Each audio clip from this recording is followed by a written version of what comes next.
Hey, what's going on, Steve? How you doing today? Fantastic. How you doing? I'm doing good.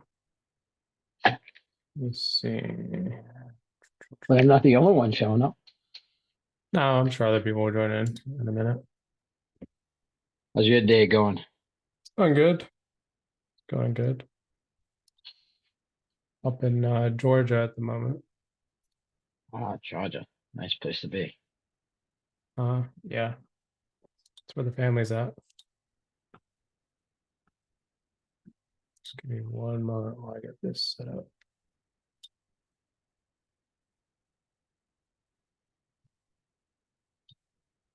I'll take that over Massachusetts any day.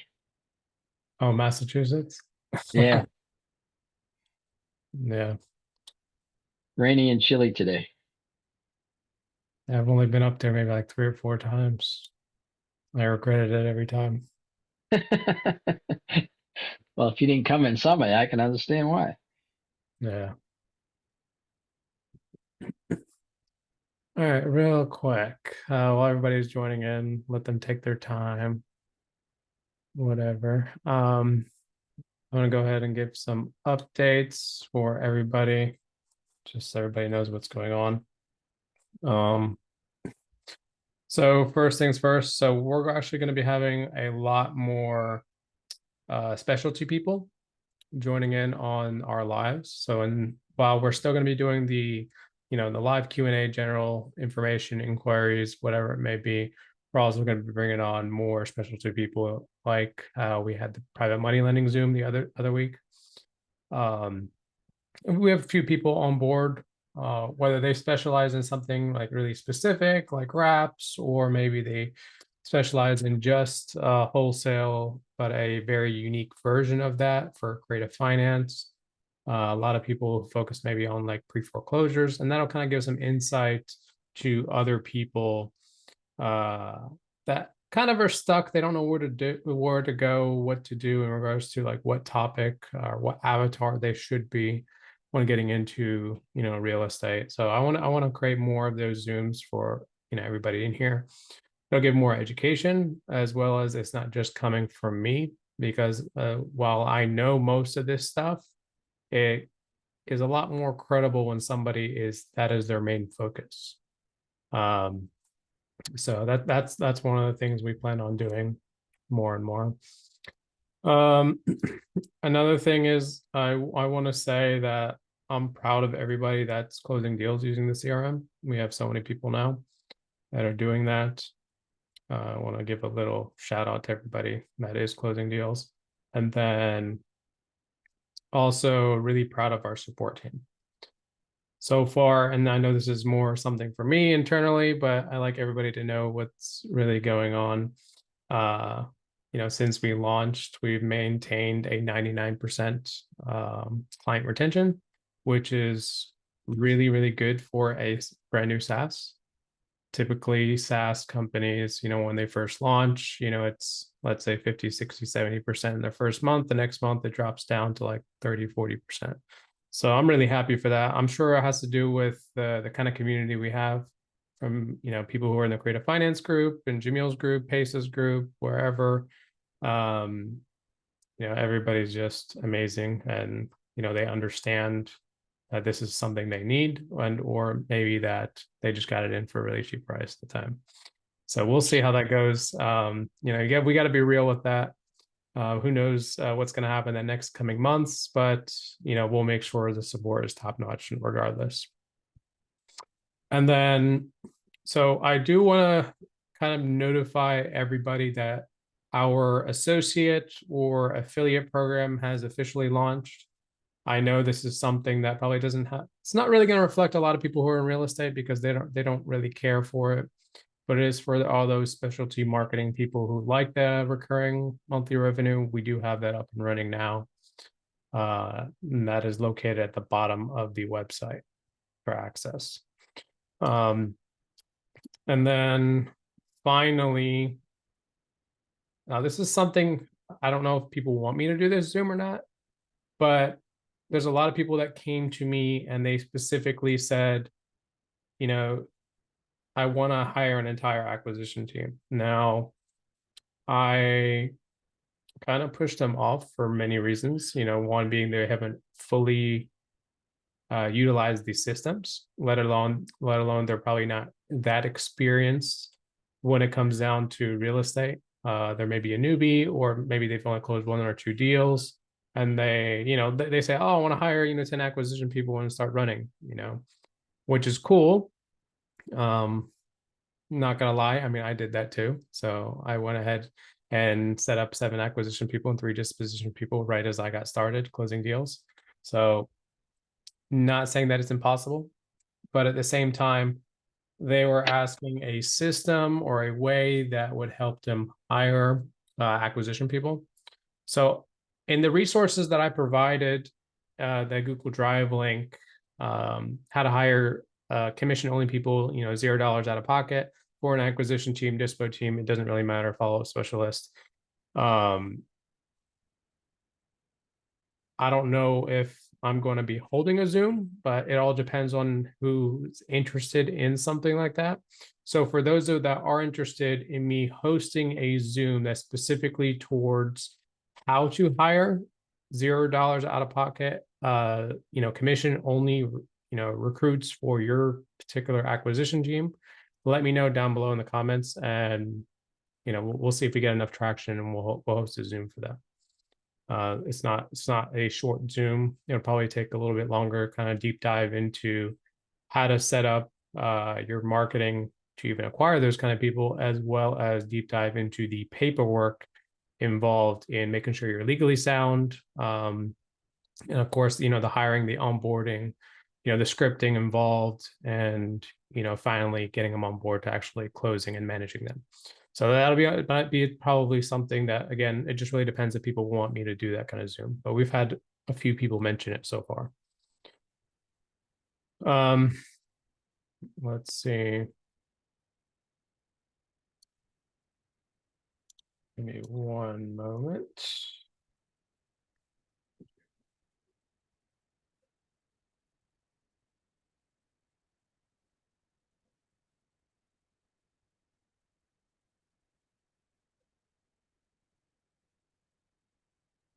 Yeah, this is exactly why we're changing the Zoom to a different date, because of the availability slots right now. We have well over 350 people in our community, Yeah. but Yeah. Friday everybody, night is probably a tough yeah. night. See, for somebody, I mean, like when you're an entrepreneur, Friday night is no different than any other day. Um, I so agree. for me, um, my off day is typically a Sunday, and even then, I still most of the time work. What about you, Steve? But yeah, I usually work all 7. But it's I'm just starting to get started anyways. But you're still talking, a lot of them are still young kids. I like to go out and still party on Friday nights. Yeah. Young kids partying. Shoot, I don't think I've ever done that. Yeah. Well, Yeah, it's a little bit I did different. when I was young. Yeah. How's your journey right now in real estate? What's going on for you? Um, I'm gonna start doing some I'm actually working with a team, started working with a team that's gonna do low equity Hmm. and do some of because we just got through that low equity course, so we're gonna start doing that and uh see where we can get from there. Hmm. And we actually are gonna be working with 2 of the guys who actually taught the class, so they're gonna be advisors to us. So Well, that's good. yeah, so it's should be interesting, maybe get us a couple sub 2 deals and, you know, probably end up bringing those to reps or wholesaling them. Yeah, I mean, if you're able to acquire them, um, and wrap them, it'd be more for the cash flow. But at the Right. same time, you're just looking for that lump sum cash, go with the wholesale. Either way, like a creative deal doesn't really make that much in assignment fees, just because, it's judged based off of its net cash flow. Right. Um, whether it's a $1,000 to $2,000 per $100 of cash flow. Yeah, Um, so if it works as a long-term rental, or if it's in a good area and could be a short-term rental or something, yeah, then yeah. you can make it that way. But what's your guys' acquisition strategy right now? I That was what we were thinking, just going with wholesaling them. But Well, that's your exit strategy. is it, yeah, it's Yeah, just yeah, we're gonna do direct to agent, and direct with agent. that, yeah, maybe I unless we can, probably would be better direct to seller though, right? I mean, it depends. Yeah, yeah. Direct to agent, are you talking about reaching out to, let's say, realtors, or are you talking about like on market deals, MLS? On market deals, yeah, because one of the group person people in the group is an agent, and he was going to pull lists, so Hmm. Yeah, I most mean, likely from MLS. if your focus is going to be creative, um, going the MLS route probably is not the best way to go about it. Now, targeting agents directly and asking them for pocket listings or expired listings would be a better way, Yeah, and or direct to seller, because you got to understand that if you're trying to structure a creative deal and there's an agent involved in between the deal, and it's on market, typically in that standpoint, it's hard to talk to the seller right. because the agent's in the way and they want to take the information that they get from you and try to portray it to the seller. And the seller doesn't really understand. They decline it right away, or they just don't even tell the seller. And so sometimes you're like, oh, well, it's easy. We can just hop on a three-way call. And it never gets set up. Right. Uh, that's the hardest part of, dealing with, MLS deals for creative. Not saying that Right. it's And then, impossible. It just makes it harder. yeah, yeah, and then there's the cut to the agent, that sort of cuts it in the low equity. It makes it even worse on the deal, right? I mean, not really necessary. I mean, so like right now I could go on Privy, PropStream, Batch, it doesn't really matter. Pull a list of active listings that have little to no equity, if not negative equity, right Yeah, now, and probably find about 30 of them within like a couple hours. But again, it ultimately ends up being the same thing. You call that agent and he's like, oh, subject to, I already know about that. We already declined 20 offers, already. yeah, It's difficult because of how it is right now, with the elephant challenge, with everything else going on. The agents are burned at this point.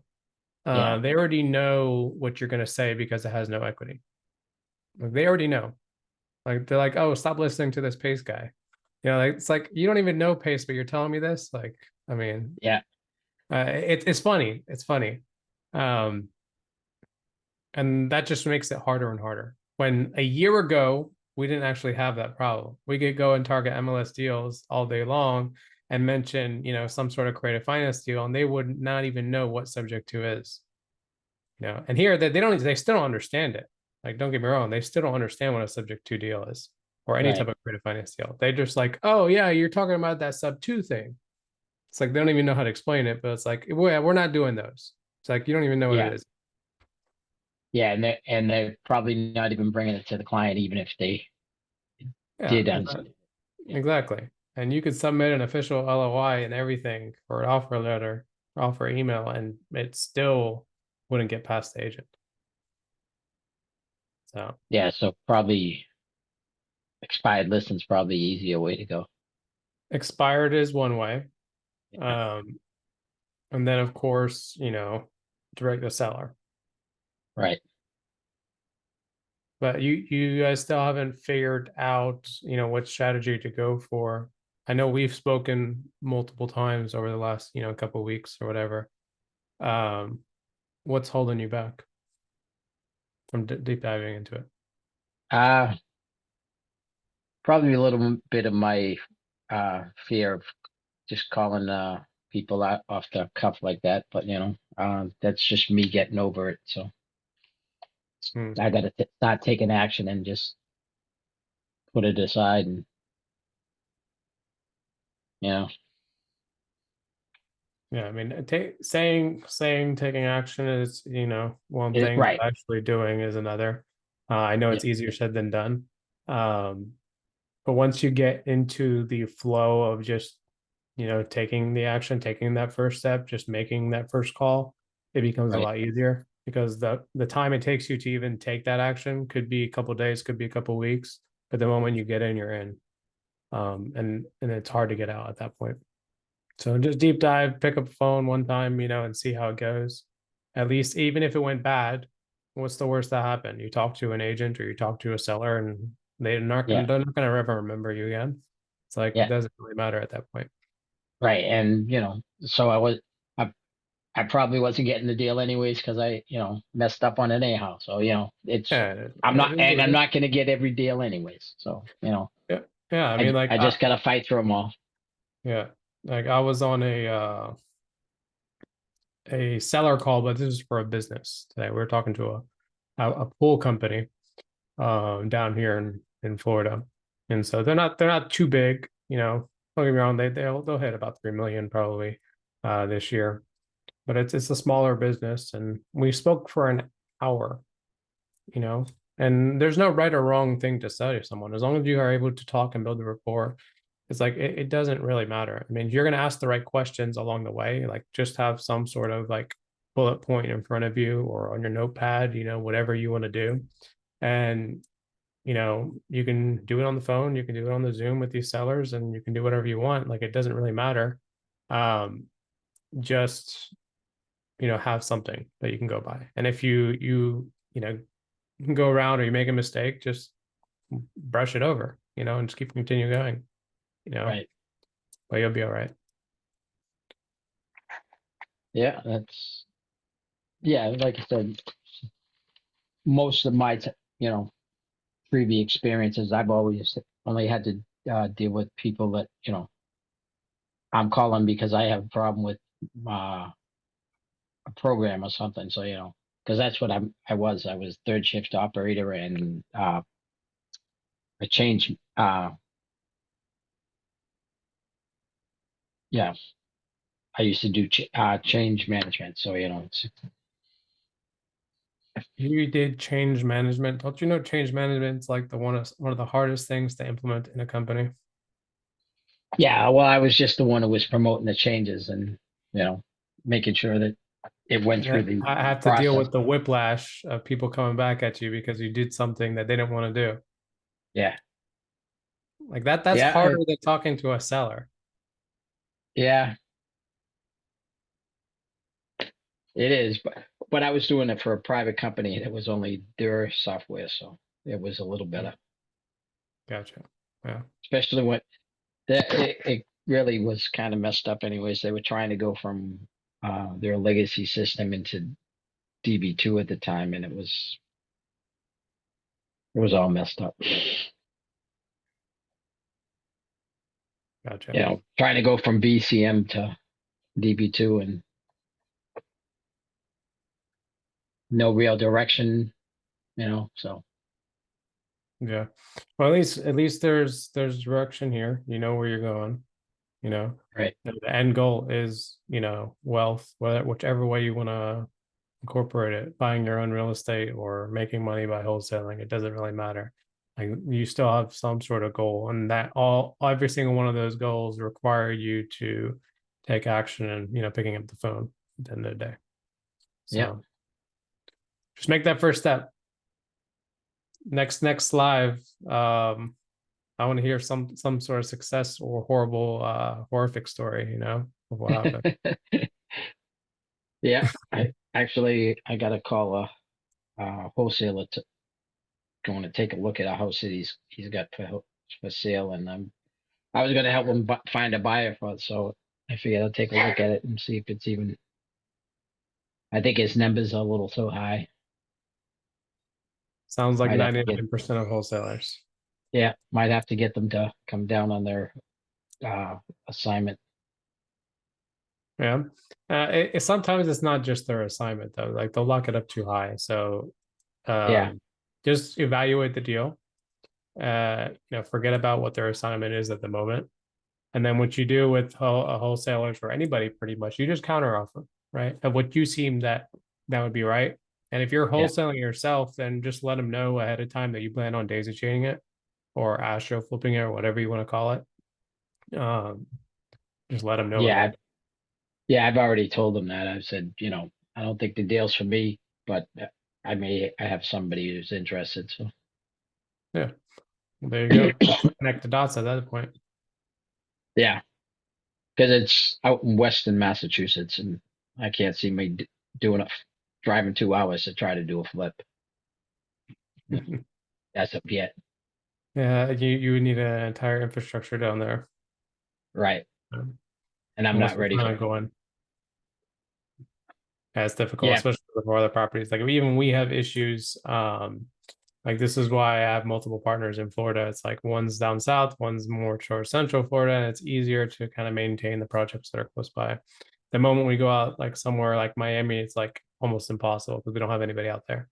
So it just makes it a lot harder. And you have to rely on GCs and that's not the yeah, best route to go.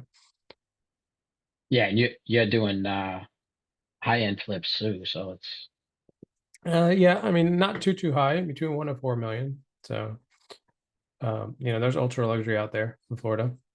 yeah. But yeah, Well, there's crazy yeah, numbers. especially in Florida, you could really get up in the millions, right? Well, I mean, you got to think about it like this. The average house in certain areas is like starts at 600. Yeah, Yeah, so like when you say a million, it's not really luxury. It's just because of location. It's on the beach, you know.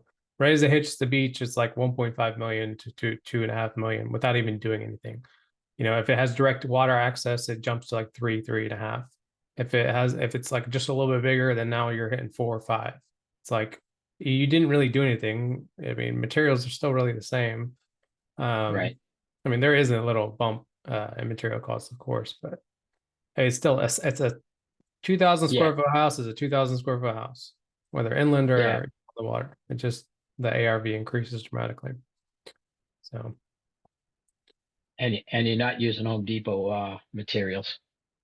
no, At you least don't. they're You definitely are not using Home Depot materials. They don't even carry the material that you need for a luxury home. And if they do have some, it'd be crazy, ridiculous pricing. But yeah, Yeah, how long you James, been what's doing? going on? Afternoon. Afternoon. It's evening over Hey, here. so got a question for you. Yeah. So I started trying to build, um, I guess like a link tree or hi hello page. Is that Hmm. something you have that's maybe a sort of a pre-made form? So if we want to just have a basic landing page for people to go to. So it's not ready made for you guys, but you can make it. So I'll show you one right now that I have. I will. Do I have you on Facebook? Because it's probably easier, and so you can look at it on the phone. I don't I have you. have my computer open and my phone. Yeah, look, because link trees look different on the computer. It just looks like it's like a long thing, whereas on the phone it looks better. Oh, Um, gotcha. Here, this is what I'll do. I'll put it in the chat, and then you can kind of see how it looks like. Again, like you can create anything similar to this. It doesn't have to be the same exact thing, but that's what it looks like in the chat.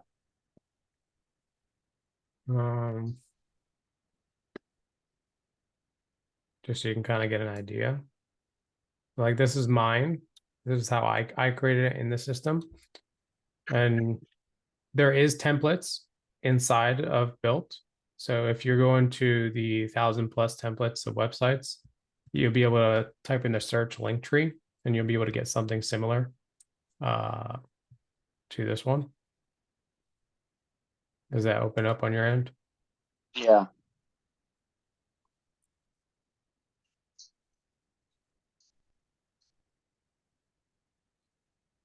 and the phone it looks better. That looks pretty good. Yeah. But you really use these for, let's say, your social medias and or sharing, with other people. So most I know people when have. I was on to like share my contact information while we're like on Zoom calls and stuff. What I've kind of been hearing is that if you're using Linktree or Blink or someone, you're not adding your SEO of your own website. So they're saying if you can build your own landing page like this, then you're essentially So I mean, clicking on it, building that. you want to focus on SEO for that reason? Not that alone, but just rather than giving anyone traffic to Linktree, I'd rather have that traffic come to my own website. Hmm. Yeah, like I mean, typically link trees don't get too much traction in regards to like SEO. I mean, because they're either going to be a subdomain or just a different page on your website, and it's not like really the main homepage. I mean, doesn't mean you can't structure it. SEO takes time, of course. It's not something that happens right away. Um, what makes SEO good is all the referral links and backlinks that go to that particular website or website page. So like even this is just more of a shareable thing. No one's really going to link to it besides yourself. So it's probably not going to gain that much traction through SEO. I wouldn't really worry about that though, too much. Instead, I would just create something that you could share when you go to events or Zoom meetings or whatever. And it's nice and fancy. It looks nice. It has whatever you want to give and provide into it without people having to log into a Blink app or have a Blink app, right? Or something. Because like if someone has Link instead of Blink, now it doesn't transfer over properly, whereas this is a web page and people can just save it and bookmark it and do what they need to do. It's a lot easier. But yeah, I would definitely use that. And as far as like your contacts, like adding contacts in the CRM that are like network individuals, people that are, let's say you got like some legal people, and you got like your basic real estate friends, and then you got the people that you consider leads in your marketing too. Are you able to like separate those out into categories? I'm sorry, you had your audio a little bit better earlier. Right now it's kind of going in and out. I think before you flipped your phone sideways. I don't know why. I was trying to prioritize audio. I don't know. Is that any better? No, it's all right. I can hear you though. But you were saying something about networking in the BILT app. Saving contacts. Is there a way to kind of separate like people you're marketing to versus, I guess, people that you want to have saved in your contact list for business purposes, say, or partners? Yeah, I would use the tag system. So tag when let's say you upload a list for marketing, you just make sure that entire list is marked with a tag that says, let's just use an example, say it's direct to seller pre-foreclosures, right? Versus you upload a contact and Daniel Wang is also here because he uses it for his contacts from his Blink and stuff. But basically you would just tag them if they're a wholesaler, a flipper, a private money lender, whatever they are, and you keep yourself organized with those tags, and then you can filter by tags at any point in time in the system, so that you're not supposed to market to this person, or maybe you do want to market to them later on. Who knows?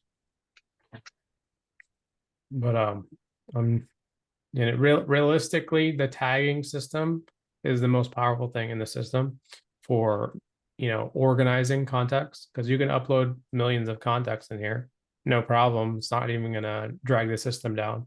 It's just if you have that much data, you need to make sure that when you're uploading every contact, that you are keeping them organized from the get-go, instead of waiting till last minute, and then now you just don't know who you have in the system. You have to do it manually. Yeah, just keep yourself organized in the beginning.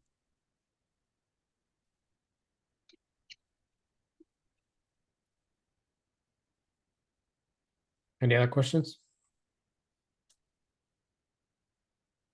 Oh yeah, definitely get organized, or else you're gonna be looking for people for sure.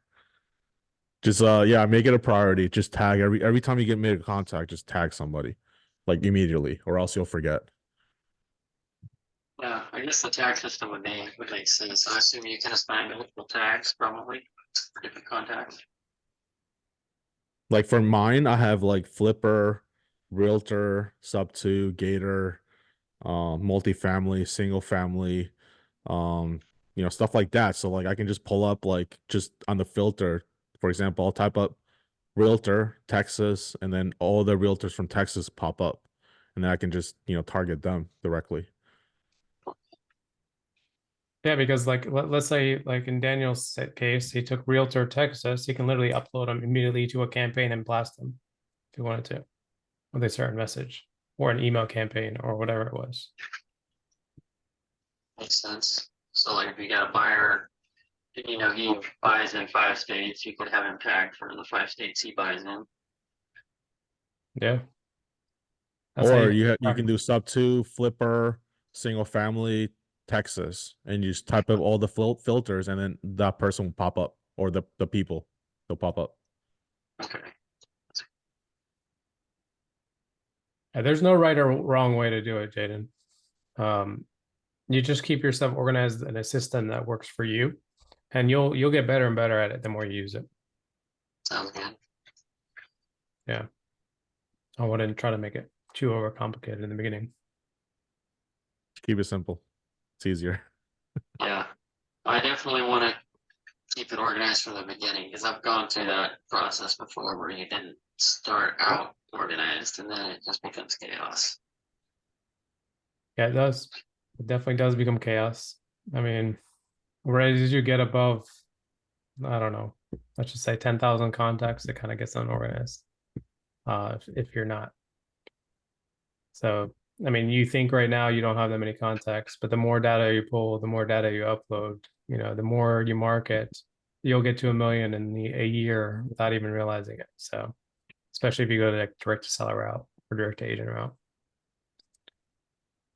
it goes pretty fast, especially if you have a team. I'm not there yet, but I hope to be. Hmm. What was that?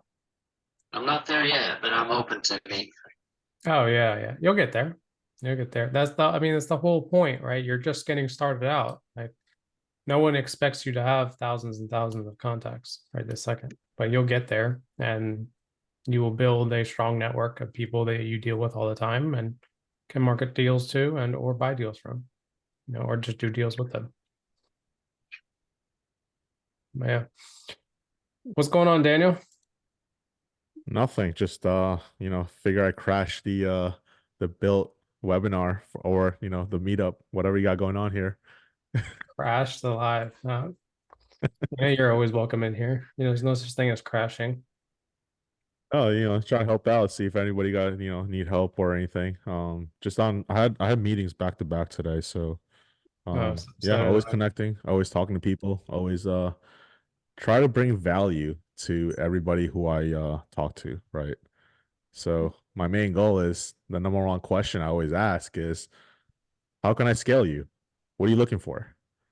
Right? And then once Mhm. they tell me what they want, here are the solutions. And then this is how I can help you every Yeah. single time. Yeah, we last couple days, there's an echo. Last couple days we've been focusing on getting up our associate and affiliate program for BILT up and running. Um, it's been crazy, interview after interview, back to back to back to back to back. So it's Nice. one of the things, part of doing any type of business is you're gonna have to hire and fire.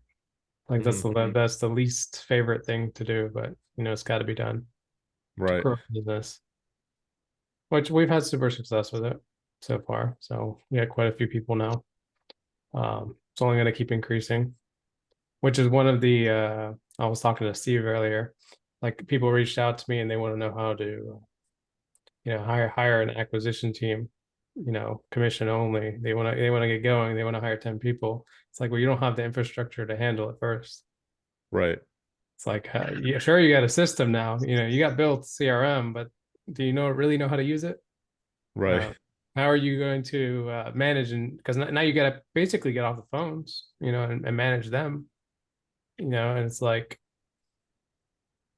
I don't even remember the last time, like very specifically, that I've literally took a full day just to call sellers.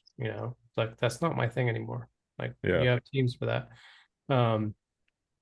because you literally take yourself out of it and then pour knowledge into the people that you hire. Mm-hmm. But either way, people still want me to explain how to hire. So I put it this way in the beginning of the Zoom. I was like, if you want me to hold a Zoom for that, just leave a comment down below, and we'll see if we get enough traction for it. Get a poll for the topics that you Well, guys. yeah. I mean, one of the things that I want to do is not just the general Q&As that we've been doing, but also more specialty Zooms, kind of like how we did with you. Yeah. Because like you are a very specific niche thing, let's just say private money or dispo or whatever. And then it's not just me talking at the end of the day. It's somebody else that's more credible, who's their main focus on something specific. And I think that adds more value and knowledge and more context than I can provide. Even though I Mhm. do those deals, I do these transactions, I do them all, but I also hire people like you and other people, and to do a lot of those things, right? Or we just JV or we do deals together to get the transaction done, versus you specifically focus on that one thing. Mhm. So that's one of the things we plan on doing. Layla Hormozy has a really good video on that, Who's that? talking Alex about Ramezi? his wife, Layla. Oh, Layla. He's got one on YouTube that kind of outlines what they look for and how they hire and how quick they are to fire somebody versus generate the person. Yeah, but there's a difference between them and somebody who's just brand new and doesn't have money when they get into real estate. So there's multiple ways to hire people. You can, especially like salespeople or acquisition people, like you can hire them salary plus commission, commission only, with performance structures. You can do whatever you want. But a lot of the people that are just getting started in real estate don't have the money to pay somebody $2,000 minimum salary, to start with per month. And then on top of that, pay commissions.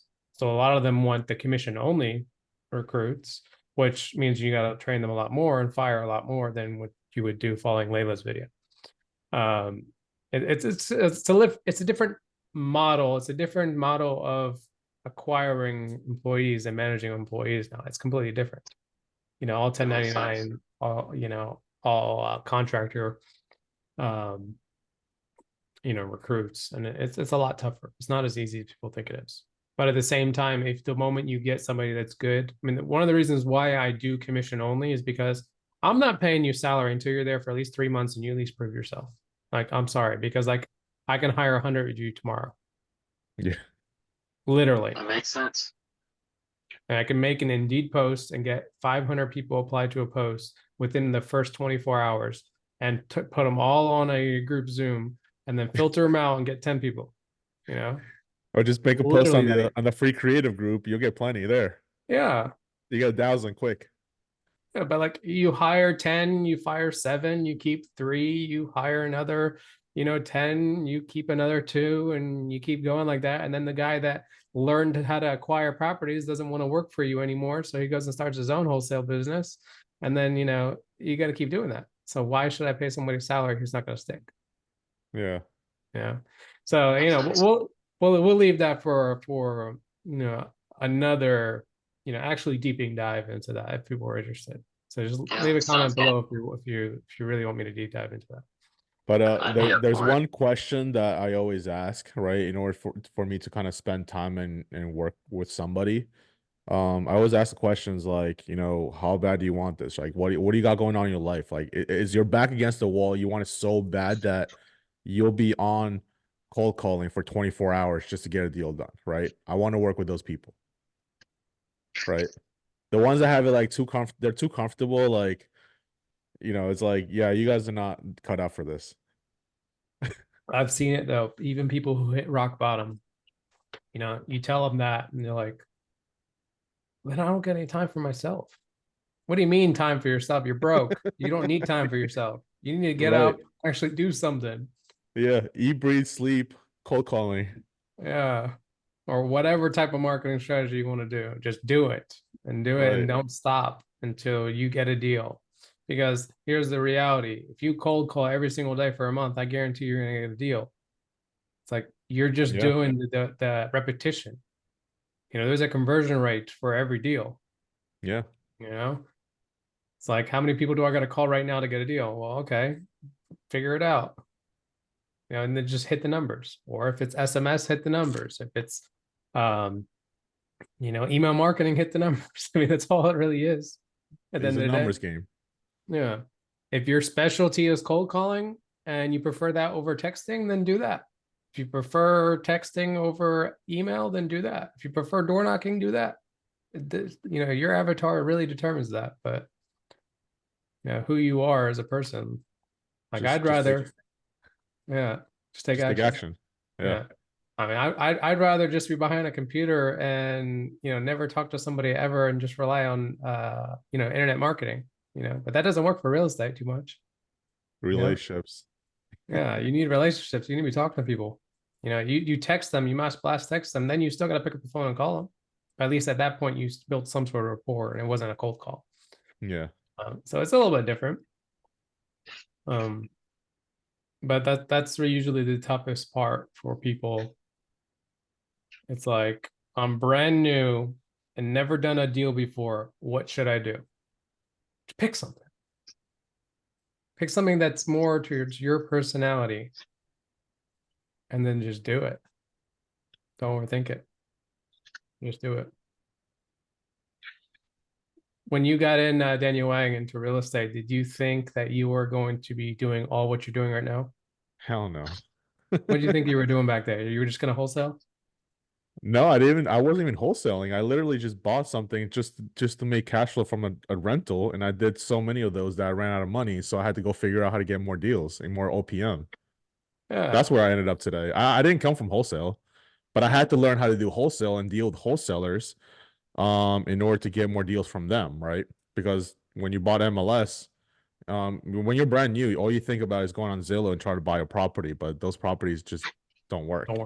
Yeah. So, you learn, how real estate works and that's how how you get deals done. But it's instead of like, you can save a lot of time by just like leveraging other people and like how they've done mistakes and um learn from them so you don't have to go through those same processes, right? I mean, absolutely. Like right now, let's assume I know nothing about money for a deal. All I have to do is partner with you, Daniel, and now I know everything on that side of things. Done. Exactly. I'll just Like walk you through JB, it. done. It's like, I don't Yeah. need to learn it all. I can just No. learn it as I'm doing a deal with you. Correct. Plain and simple. It's like it was the same thing for me. Like you said, you just bought a bunch of property until eventually you ran out of money. Well, like mine was ecom, online marketing. Like Right. literally.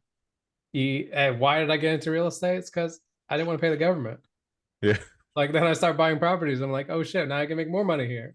Right. Like, and then we got into the creative finance groups and sub two and all that stuff. It's like now it's a completely different thing. Like I never knew I'd be doing luxury flips and that'd be my favorite thing to do.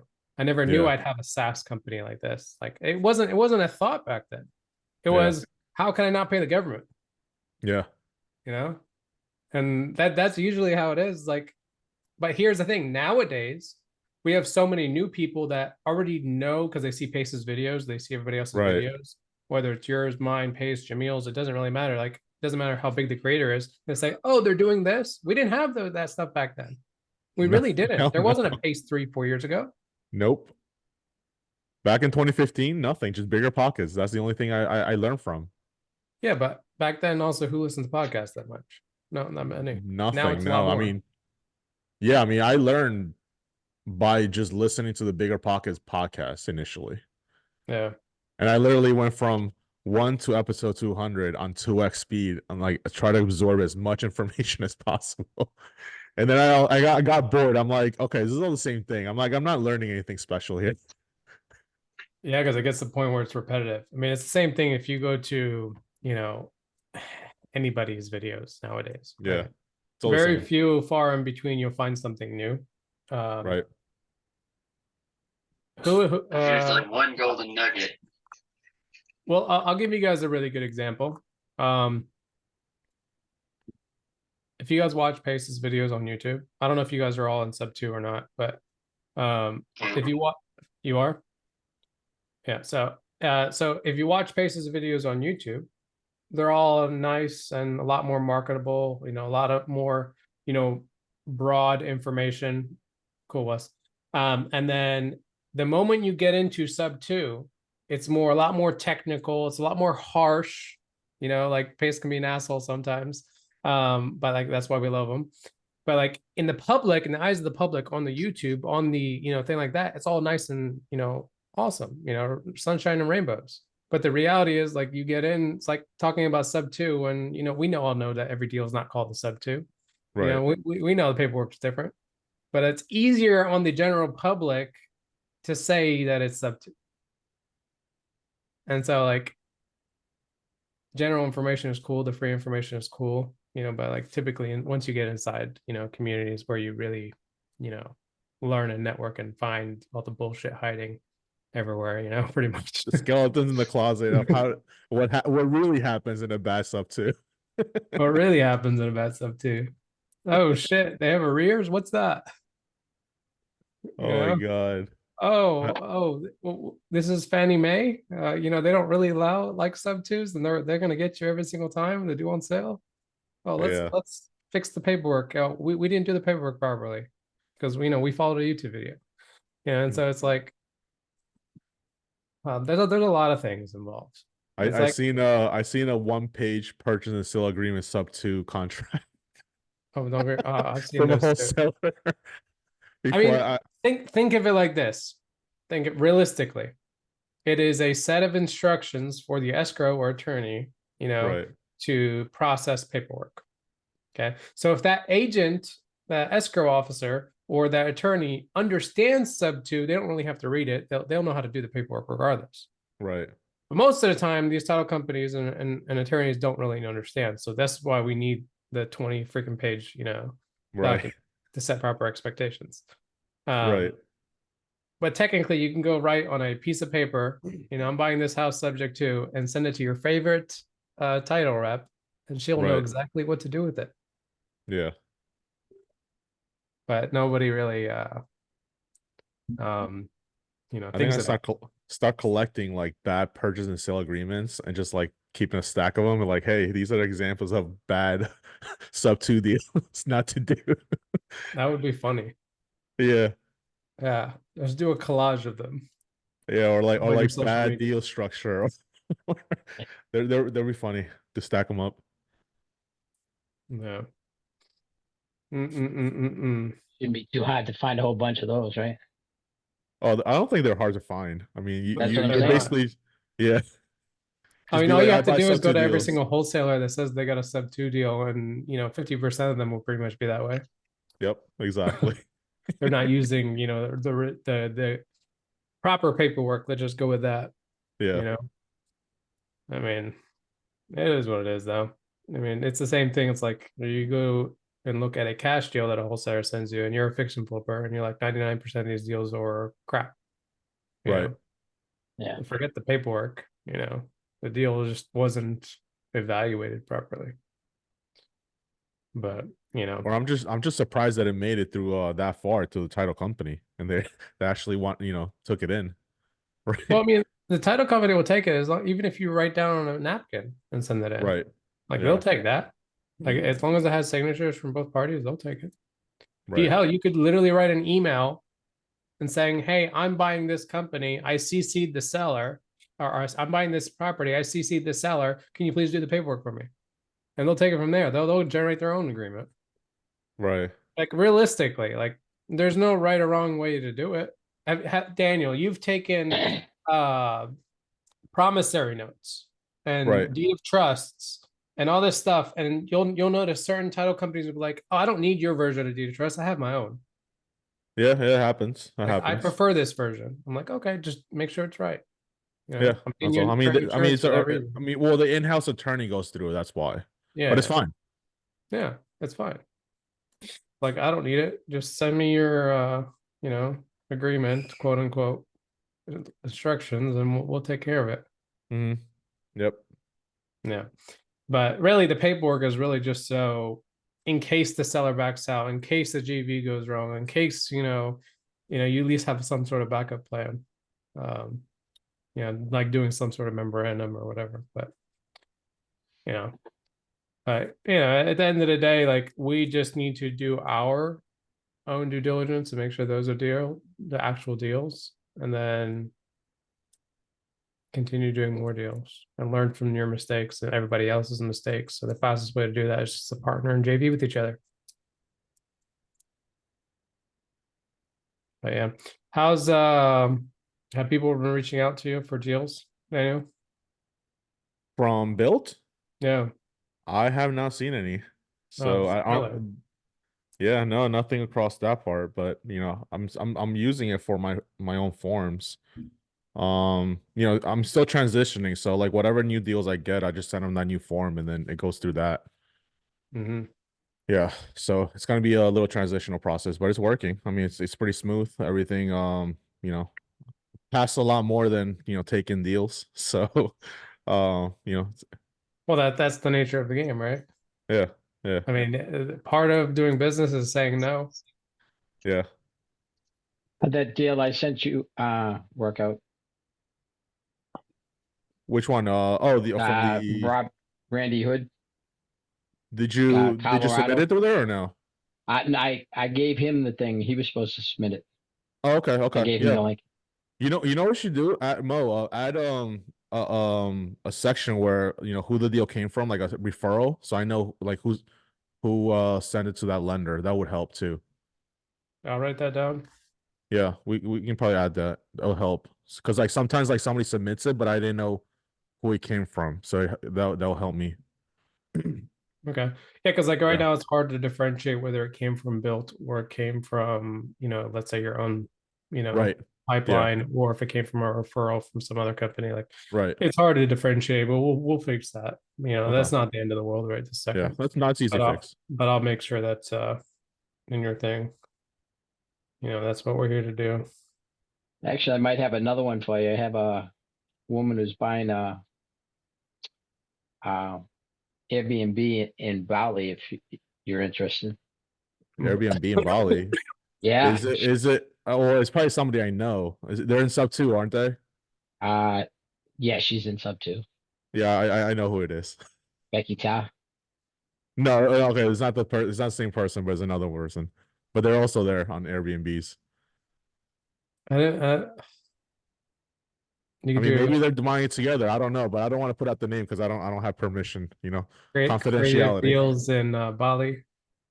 Oh, I mean, there are people looking out there. I met somebody in New York City that's trying to do something in Thailand. Out in where else? But like he was asking me about how to structure like corporations and stuff, like because I done it before. So you can essentially just structure a corporation in the free trade zone in Dubai and then Uh-huh. operate like, as a parent company holding, and then you own a company inside like Thailand or something. So I have a few deals sent to me from Italy that I'm looking at right now. Uh-huh. Some nice lake houses, vacation homes.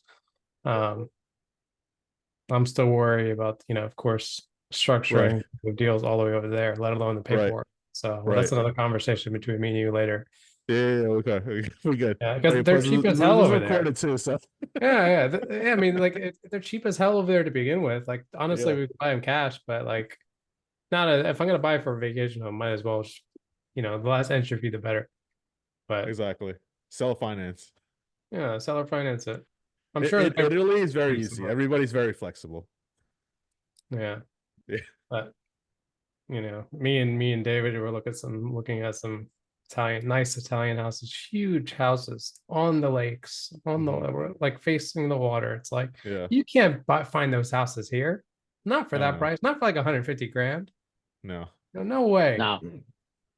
Yeah, I see that property here in Florida. It's like 1.53 million. Right away. It's like holy shit.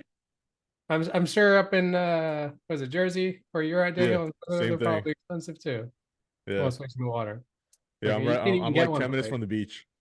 Yeah, it's horrible. Well, Yeah, that's what it supposedly costs a month Jersey to is like visit. the hot market now.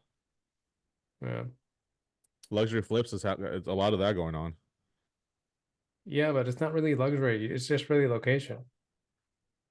True. I mean, the ARV jumps up, times 1,000% just because it's on the water. Like that's not luxury. That's location. Right, but they are building like they're building the big stuff. Like they're building like 4,000 or 5,000 square foot houses. Yeah, I mean, yeah, there are some like that, of course. Yeah. I'm not too familiar with Jersey and what you guys are doing Right. up there, but like even down here, like there's a lot more apartment complexes being built, let's Right. say, and condos and stuff like that. And it's like they're building. They just built one in. I think it's not done yet. I think it'll be done in 2025, but it's in downtown Tampa. Okay, facing the water, of course. And I think each unit is going for like $3 to $5 million. Oh my God. And it's a 3,000 square foot. Like I get it, it's a little bit bigger, but like not $3 to $5 million. Like holy shit. Wait, how many square feet in this though? Yeah, it's like a 3,000 square foot condo. Okay. Yeah. But like, I don't know. Like this is why like one of my things is like I want to get into. Maybe like probably not gonna happen right this second. Maybe within the next 5 years or whatever. We're gonna build one of those. It's like just hell, I could sell a unit for $3 to $5 million. Shit.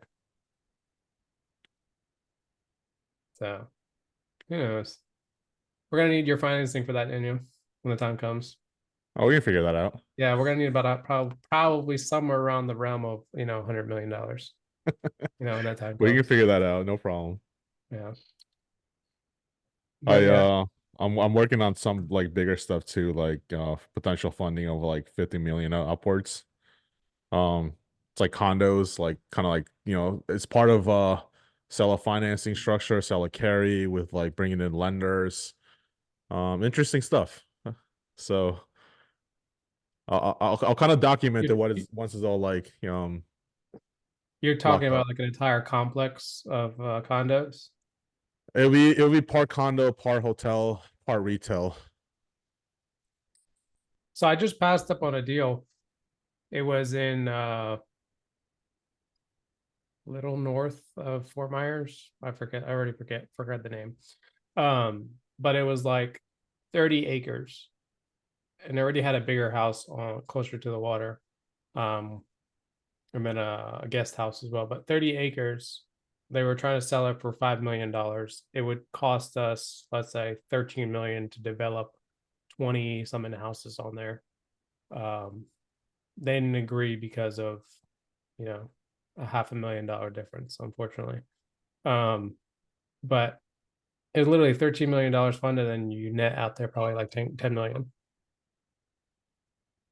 That's a good Just net. just building 20 something luxury properties out there. I mean, on the land, just do a just do a Morby on the land, right? The land acquisition. No, we And would do have bought it some at area. cash. We would have bought it at cash straight out. It's like we don't want What, the Tampa land? yeah, including all the land and everything. Because it also Oh, has that luxury property on there that's like right, 11,000 square feet right. on that area. So it's like that'd be like the main figure house that's on that Uh-huh. area. And then the rest would be like a gated community we had planned out Right. for it. We're $500,000. He doesn't want to move. It's still out there. Still out Pay him there. more. See what he says. No, I'm not paying him more. He doesn't deserve more. It's only worth more if there's property on it. It's all land in one property.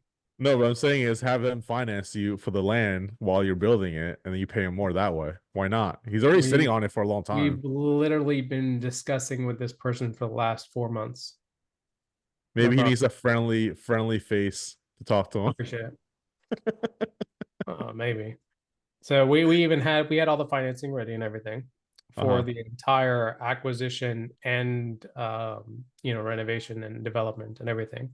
And they still like wouldn't fucking go. Oh my Wouldn't go. God.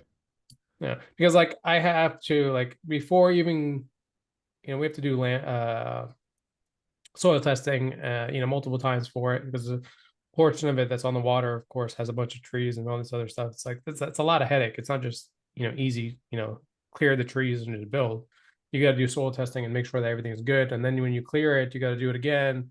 And when you go to put foundations in, and you dig, you got to do it again. And it's like it's a lot of testing involved. And I'm not gonna do any type of testing until there's an agreement, of course. Of Because even course. it's still gonna take me 3 months to get that done. Right. But No, it's makes just sense. something stupid, and there's some stupid people out there. Have you been down to like Cape Coral, like down Port Charlotte? Because like there's so much stuff going. I mean, I'm Well, this constantly getting hit up this for one's in lending Port down there. Charlotte. This Oh, one's it in, is. Okay. I think it's Port Charlotte, yeah. Okay. But yeah, I mean, I'm down there all the time, because Tony's down there, and he's in Fort Myers.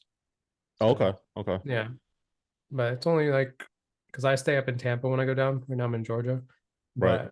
but yeah, it's only like 3 hours away.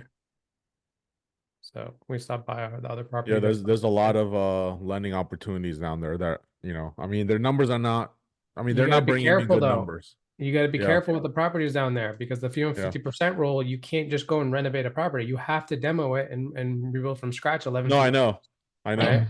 A Yeah. lot of buyers don't know that though. Yeah. Like, oh, I found this awesome deal. Let's wholesale it. Or you can't. It's Yeah. like it doesn't make sense. You have to demo it. It's like they didn't even take that into consideration. So Yeah. it's like a lot of the deals, it's not 99% of deals that are being sent to us are trashed. It's almost 100%. Right. It's that bad because like we'll look at them like this is our area for flipping. It's Yeah. like this is our magic zone, whatever you want to call it. But like Yeah. we just stopped doing it because after the last flip that literally got blown away In from what, Hurricane middle of the Ian. storm? Yeah, Hurricane Ian literally Damn. completely took the house, engulfed it. It was a Wow. fishbowl. Wow. But there goes $1 million right there. Insurance, we're still battling them, but whatever. Oh, Luckily, we damn. were able to like here's the nice thing of having good relationships with hard money lenders. They just bought it from us instead of doing some sort of you know, what's the proper word? Foreclose? Foreclose or whatever. Yeah. So that didn't affect our credit and whatever. It's like Right. they knew because of insurance, Right. but having a good relationship with your lenders, that they give you those opportunities. They know what's Yeah, it's not your fault. nature caused it. But Yeah. it's like, yeah, they literally bought it for the loan amount, Right. right? And everything was smooth. We tried to bring like 50 grand to the table, but like that was better than losing $500,000 on it, whatever. And carrying the interest. They could have been like, Yeah. nope. Like, that's your problem. Go fix it. Pay me Even the right now, we're interest. still fighting insurance. They give us a portion, and we're still fighting for the rest because there's Damn. regular and then there's flood insurance. Right. Like we're still fighting that. Wow. It's fun stuff, right? Yeah. And then when the Nobody talks next about that. hurricane came up, but it hit north of Tampa and Newport Richey, we're scared because we had 2 properties on Holmes Beach over there. Oh, yeah. You're like on that little island, right? Yeah, but that area never gets hit though. Like we're not Right. even in the flood zone. Right. But it's just besides the point. Like who knows what's going to happen, in those Right. areas. But they make you a shit ton of money. So what are you going to do? Those are the risks of the game, right? Oh, man. Well, insurance companies just want their money. They don't want to pay you anything. Do you know how many insurance companies went bankrupt after Ian? Like Ton. literally stopped operating completely. They're gone. Yeah. Like so many of them. So many of them. It's like they couldn't handle it anymore. And when they go bankrupt, there's nothing really you can do at that point. The I mean, government. I was hoping and praying, and my insurance didn't drop me because I have a property in St. Pete on the flood zone too. You're lucky. Yeah. So like Yeah. one of the reasons why Texas and Florida have so high insurance rates right now. Right. Just think about it. There's not enough insurance companies. And the ones that are available and willing to give you insurance, they're going to charge you a crazy premium. Excuse me. But I mean, that's just part of the game. I'm sure there'll be more insurance companies created, soon. And West is saying more have just left again. So Wes, what's going on, man? So you got your camera off. I can't spotlight you unless you have your camera. That's how this Zoom focus works. But yeah, I mean, you know, at the end of the day, like we're still, it's not stuff like this is not something that scares you away from doing deals. Like who else is going to build out here? Who else is going to renovate out here? You know? I Yeah. mean, there's a lot of people going jumping in too. So Yeah. just as many people leaving, there's as many people going in too. Yeah. What's going on, Wes? You're muted or unmute yourself. Sorry. Oh, I'm just busy cleaning up and moving stuff around. I've got somebody moving here from Maryland to work with me, and she's supposed to be driving in tomorrow. So I'm trying to move stuff around and make room. Well, that's good. Shauna Clark, that's in sub 2, Mhm. she's moving here to work with me. So she's gonna Moving move. all the way to work with you. Don't doesn't she know the remote is possible with real estate? I'm just kidding. Yeah, I'm trying to get a crew locally to do some stuff in the backyard and then expand. So I want to cover the Gulf Coast from Louisiana to the Panhandle, Florida, down a little ways, and Tennessee and South Carolina. Okay. Well, maybe you probably be, well, I guess you want more local people with you. Because Well, I plan on hosting a Zoom on how to hire acquisition team, the commission only ones, $0 out of pocket. We had some interest in that. Um, when are you going to do that? Depends. Whoever's interested needs to comment below so we at least get some sort of traction. And then if we do get traction, we'll host that Zoom because it's not an easy Zoom. Like I have to deep dive into everything. Yeah, I'm On entire definitely. HR stuff. I have someone in Tennessee that I think is going to handle the dispo side on the wholesale one, and then I've got 2 people on the Gulf Coast to handle that. So my ex-girlfriend from 40 years ago or whatever in high school, she's from Colombia, South America, but she has a broker's license in Florida and Texas, and she's in Destin. So I'm gonna get her on. She called me this morning, as a matter of fact, from the airplane in Dallas on her way to San Diego. But anyway, I've got a couple of people on the coast, and then I want to try to get Tennessee and South Carolina, and where people can kind of, have boots on the ground and work, within 100 or 200 miles of them. And then kind of spread out from there to cover the entire Southeast. That's good. Sounds like a good plan. I hope so. I mean, having boots on the ground in every single, let's say, state or whatever, is definitely going to help you do more deals over there. I think the hardest thing that you're going to face, acquiring is easy, is dispoing. And let's say different areas when you don't have, let's say, dispositions in every single area, building relationships. Like that's the hardest part. And I'm sure Daniel can kind of speak up on that as well. Like, because you do dispo, Daniel, like you do a lot of states, but like the states that you don't have, let's say, relationships with, isn't it difficult? Dispo deal. It is a little bit tougher, yeah. It is. So I mean, You you can have help. that's why you have to build the relationships, like, agent relationships, or people who are boots on the ground, contractors are really good too. Right. Yeah. Yeah, I mean, one of the things is like people get investor lift, right? If you're familiar with it.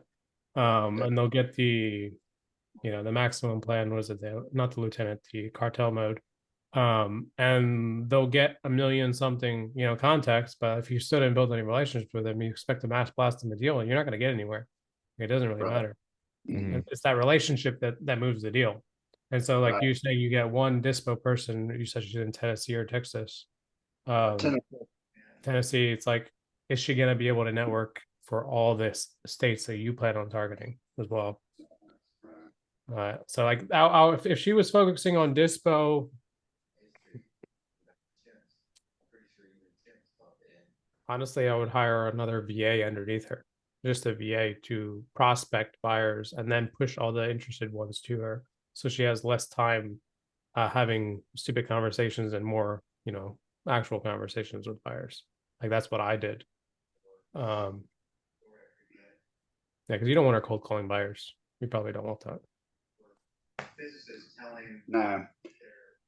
And I figured the other team members that are working, you know, can network in their areas and then feed it to her, let her kind of oversee the dispo, but all the other people still have contacts in their regions, you know, in their individual areas for buyers also, you know. Yeah. I mean, that's definitely a possibility because they're going to be building those relationship with, let's say, agents or, you know, whoever, you know, they're dealing with. They might as well take that and then convert them to some sort of buyer relationship networking system. I know that, Daniel, you focus a lot more on agents than you do actual buyers, don't you? Yeah, I would say about like 70-30. But right now I'm switching, you know, having conversation with fix and flippers because I'm potentially pre-vetting the wholesale deal for pre-qualifying it for lending, right?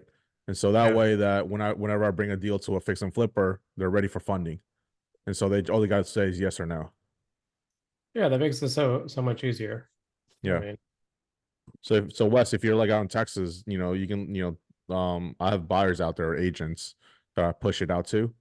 And then if that deal it's qualifies for lending, then I push it out to my buyers and all they got to do is say yes or no, ready to go. Okay. Yeah. Yeah, I'm in Northwest Louisiana actually, but I'm like 30 miles from the Texas border, so I'm Okay. going to be working at least East Texas. You know, Dallas is a couple of hours from me, but not too far. yeah.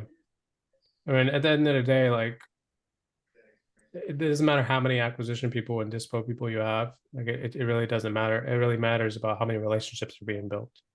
Like, you could have 10 acquisition people and 10 dispo people, but they're not really dispoing deals. Like, it just really depends. You know, you as the guy that's managing it all really is they're all dependent on you on how they actually interact and work. But we'll see when we'll hold that Zoom though, because I'm sure that'll be helpful for a lot of people. The more traction we get, more we'll. I would also say that like you don't need to have like 1,000 buyers, right? You need to have like, let's say, a handful that you can take that relationship very deep and just, you know, get them as many deals as possible. Right. That's what you want. That you want to pick out the good ones. Quality over quantity for sure. Right. So the quality conversations need to be there, right? So that's the main goal.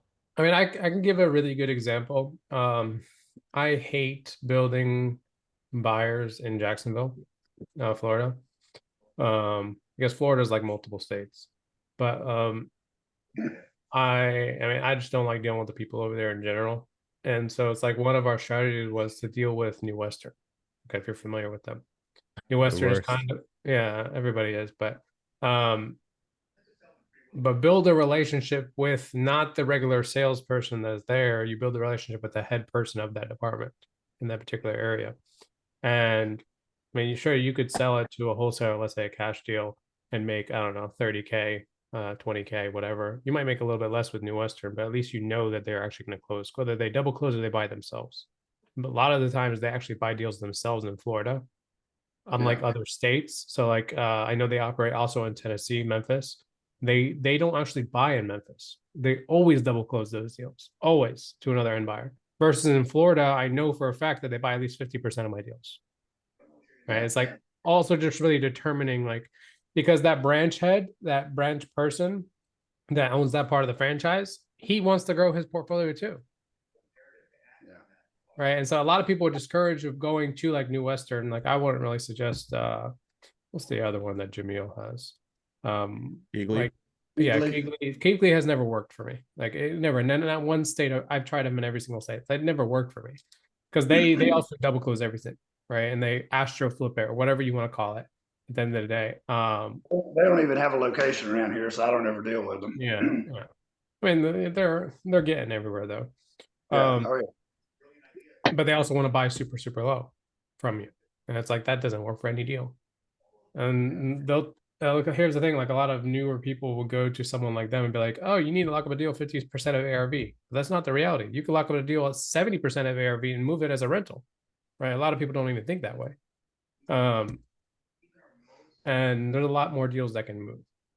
That's just the reality. It's just those relationships at the end of the day. It really is. I see you're in sub two. How long have you been in sub two?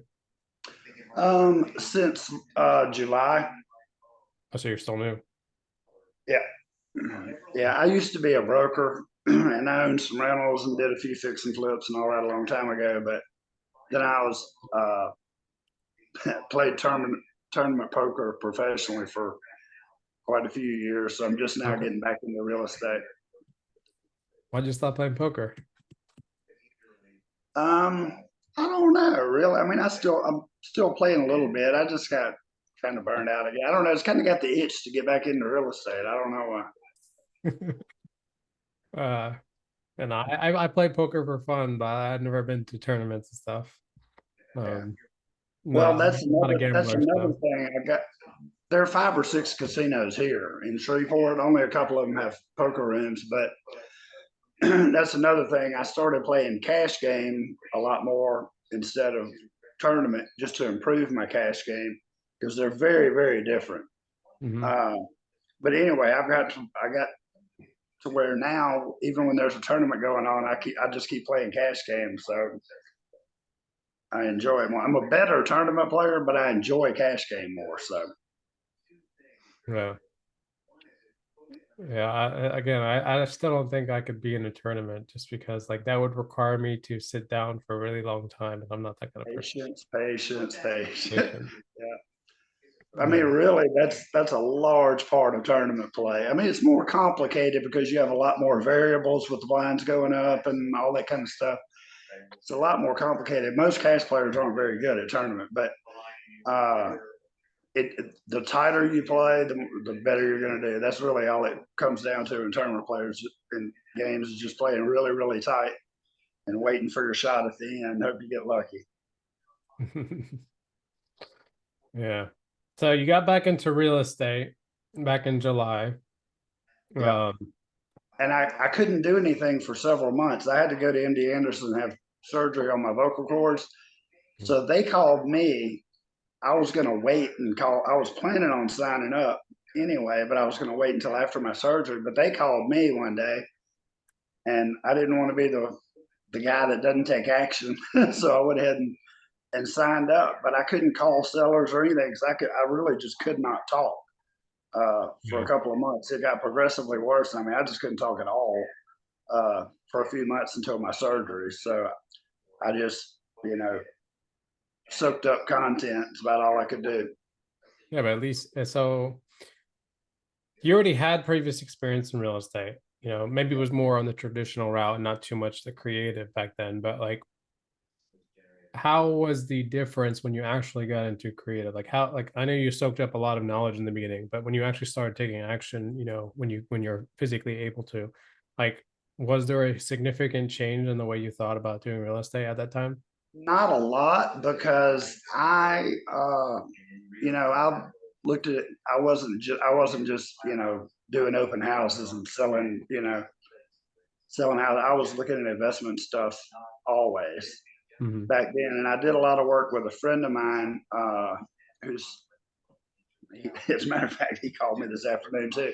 But he's in Austin, Texas.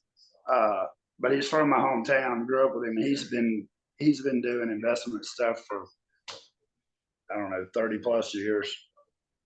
Uh, but he does a lot of pre foreclosure work, and I used to work with him a lot, helping him. He's the best I've ever seen at short sales. He does a lot of short sale stuff. But I used to work with him, so I was already pretty familiar with all that. So Mhm. it wasn't, a big change. So creative was nothing new for you. It was just Not maybe really. open your eyes maybe a bit more. That's it. Yeah. Right. Yeah. I mean that's one of the things. It's like you had that opportunity. Not a lot of people have that opportunity. A lot of the people in here are just brand spanking new, and they've never even seen a Yeah. contract yet. Right. You know, whether it's sub two or built or the regular creative finance group, it doesn't really matter.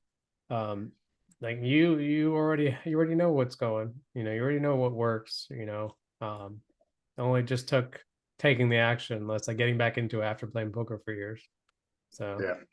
Yeah. well, I'm glad to have you part of the team.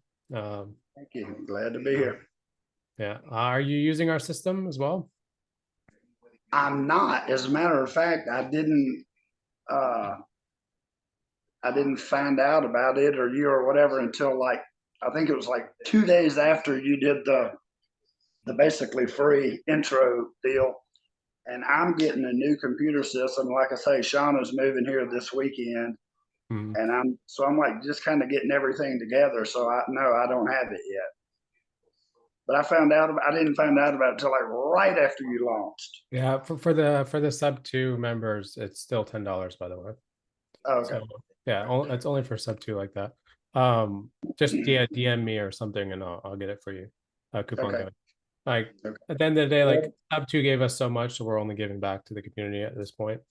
Thank And this system, if you're gonna have a team, you might as well use something. It doesn't matter if it's ours or somebody else's, you're gonna need something. Might as well be the cheapest one on the market for you. Right. But yeah, I mean, how should I say it? Like BILT is just the lives that you see that you're a part of the group. This is just another community that we're building out slowly on our own as well to kind of support the brand, but also for us to do deals together as well. There's a lot of integrators in here because of the fact that they use systems, and I know a lot of people that are in sub 2 are a lot more visionaries. So I'm trying to put it together a little bit. The best of our ability. I'm not like Pace as far as a community builder because I'm an integrator myself, not too much of a visionary. But Right. our goal is to get at least 50% as good as sub 2's community. Like I think if we could do that, that'd be great. We really need a lot more people networking and doing stuff. We're still brand new, so I'm visionary, but I have a lot of integrator tendencies because when I was in high school in the 80s, the head of the computer science department at the university had kids at my private school. So he came and taught just a handful of us computer programming back then. And that's back before, I mean, when Apple was, barely getting started. We had TRS 80s, the Radio Shack Tandy TRS 8 Trash 80s back then, like 82, 1 or 2 or whatever it was. But anyway, so by the time I got out of high school, I was in junior high then. So by the time I got out of high school, I could program in Basic, Pascal, Fortran. Also, and I was really more of an integrator, I guess, but I didn't keep up with all the trends and the fast changing, everything. I'm kind of lost on all the computer stuff now. yeah, but being an integrator doesn't mean that you're really good at computers. Being an integrator means you're really organized and Organized you can understand a I'm not. computer if you put your mind to it, Right. and Yeah. you just Like understand things a lot faster. Like I made a 36 perfect score in math on my ACT, and I'm was really good and all that stuff. So people would think I'm an integrator because I'm extremely logical, but I'm not organized and system. I'm definitely visionary, when it comes to that. So Yeah. Yeah, I have a lot of same problem. yeah. I mean, I I know computers left and right, but I can't stay organized. I understand the systems and I know the need for all that, and I completely get the value, of the integrator part, and I understand it and all that. But yeah, I get bored too easily. It's not my thing. Well, I know that I need somebody else to handle that. well, yeah, that's why you have partners. That's why you have people working with you. They can manage the systems while you're just really taking the important things, the calls that you need to take or whatever. That's Right. really what it is. But the system, like at the end of the day, think of it like this, right? Instead of hiring somebody to do follow-up, a system can do it for you, right? Like that's where it's like, I know it's harder sometimes for maybe not tech savvy people or people who are only visionaries to use these systems because they're used to pen and paper, they're used to whatever, just going off of what how they operate. At the end of the day, yes, you Daniel, and they leave so much behind or leave a lot of deals behind because of that fact. right? Versus the system will remind you and will continue following up for you and will get the pieces that you dropped, at some point and bring it back to your attention, right? And then, because like we all know this, follow-up is king, right? Follow-up is key to any type of business, no matter if it's real estate or a service industry, it doesn't really matter. Follow-up is number one, and you can either A, hire people, or B, you could use systems. And then you can use both, right? Make it even better. And if And I get so- excited about a deal or get tied up on, or whatever, I need the stuff still automated in the pipeline, and need that working for me in the background, because I'll get tied up on something and just let all that go for a couple of weeks. That's also the problem, though, right? It's because you're managing every single aspect of it, of the deal. Right. Like realistically, you should not be managing every single aspect of the deal. Like once it gets, let's say you talk to a seller and you locked up the deal, like that's it. You should be done at that point. Like you have your dispo person, but you also Right. have somebody who's handling all the paperwork on that side. Like whether it's a VA or a friendly title rep that you just know that handles all your deals, or a TC, like I don't really care what it is, right? Like I would outsource that immediately, because now that lets you focusing on talking to more people, to close deals, right? If that's your go-to, but the moment, like, it's because a lot of people that get into real estate and they do maybe one, maybe two deals a month, and it's usually they're limited because they're doing it all themselves. Because like, let's say you have a list, you're calling a list, whether it's MLS or direct to seller, I don't care what it is. You're calling a list, you're talking to the sellers, you finally lock up a deal. When you get into that deal, now you're dealing with the paperwork involved. Now you're also dealing with dispositions yourself. And it's like, I can't go back to acquire another deal because I'm focusing on moving this deal. Right. Right. It's like you're already building your team, which is great. That's awesome. But you're already moving in the right steps. Yeah, it's the same thing, just like, when I used to sell real estate, Yeah. all these agents would get tied up with stuff and they're like, oh, I've got 3 closings, at the end of the month.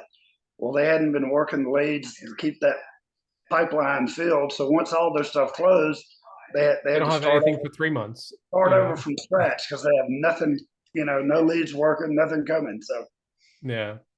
I mean, that's like, again, it needs to be, some sort of belt moving, the entire time. The moment you focus on something, that can't be it can't stop the entire belt. Like it shouldn't. Right. And I know it's hard in the beginning when it's just yourself, but like if you have these systems, it does make it a little bit easier. So your pipeline is still going, regardless if you're not going with it. And then you really just take the important calls and be done, at that point. Because like the last thing you want to do is cold call, I'm sure. Like that's the last thing you want to do. No thanks. Yeah, no thanks. It's the same thing for me. I only want the important conversations. But and whether it's businesses or real estate, it's like, don't bring somebody to me unless they are ready to talk, like literally ready to talk business. Like don't. Like we're not here to waste time. If they're not even interested, you haven't even brought up creative, don't even bring them to me. It's like, oh, but it's a cash deal. Okay, well, fine. We'll handle the closing at that point. But it's like, there's not. It's just the people, the people that you have working underneath you or partnering with you need to be at least 70-80% of what you can do, Yeah. And then that just makes everything better. They don't have to be 100% like you. You'll never find anybody like you. Have you seen any of Rosie Noel's stuff with that with the strengths test? No, what's up? Pace has her now doing, I think, like personality profiles for all the different avatars. But she used to do testing for teams and stuff when she was in corporate America. But she just went out on her own the beginning of the year, and she was, I think, roommates with Vina Jetty in high school, and Vina brought her into her group, and then Pace brought her in. I've seen some videos, some stuff on YouTube or whatever with a few of the sub 2 people, KJ Mudd, and anyway, several of them. But and Justin Tumanowski that she had a video with him just a couple of days ago. But Mm. anyway, it's that what's the name of it? The something strengths test. It used to be called something else, but anyway, it has 34 different like attributes or strengths, and each of those 34 strengths fall under one of 4 themes. Mhm. So it's like strategic thinking or relationship building or whatever. There's 4 different, but it puts your 34 strengths in order from 1 to 34. So the odds of somebody having the same profile are you are like, 1 in billions, Yeah. But anyway, it gives you a whole big profile, and then she'll meet with you and go through it and all that stuff. But it helps not just to focus on your top 10 strengths, but they say don't try to improve your weaknesses. That everybody always says I gotta strengthen their weak points or whatever. They're like, no, just ignore the weak points and focus all your time on your strengths. Don't worry about your weaknesses. But it helps to, how people interact and who to put in what positions, on the team and all that stuff.